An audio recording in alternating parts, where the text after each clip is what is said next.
Civil service പരീക്ഷയിൽ 28ാം റാങ്കാണ് കോഴിക്കോട് സ്വദേശിനിയായ ഹംനയ്ക്ക്. ജവഹർലാൽ നെഹ്റുവിന്റെ കടുത്ത ആരാധികയാണ് ഹംന അഷ്റഫ്.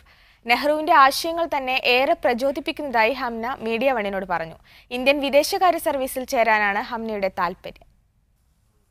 സ്കൂൾ പഠനകാലം തൊട്ടേ മനസ്സിലുള്ള സ്വപ്നമാണ് പൂവണിഞ്ഞത്. സ്കൂളിലെ എല്ലാവരും പറയാറുണ്ടായിരുന്നു ടീച്ചേഴ്സൊക്കെ സിവിൽ സർവീസ് ഓപ്റ്റ് ചെയ്യണം എന്നൊക്കെ.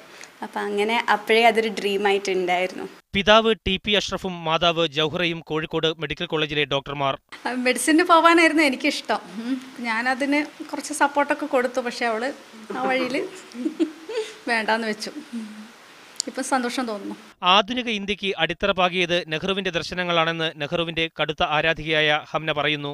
നെഹ്റുവിൻ്റെ വിഷൻ തന്നെ ഫോർ ദി എൻറ്റയർ ഇന്ത്യ. അതും പിന്നെ നെഹ്റുവിൻ്റെ ഐഡിയൽസും ഭയങ്കര ഇഷ്ടമാണ്. ഈവൻ ദ ഹോൾ സെക്യുലർ ഫാബ്രിക്കിൽ നെഹ്റു ഇന്ത്യനെ കൊണ്ടുവന്നതും അതൊക്കെ. ഡൽഹി സർവകലാശാലയിൽ നിന്ന് ബിരുദവും ബിരുദാനന്തര ബിരുദവും നേടിയ ഹംന കോഴിക്കോട് ഫറൂഖ് കോളേജിലെ ഇംഗ്ലീഷ് അധ്യാപികയാണ്.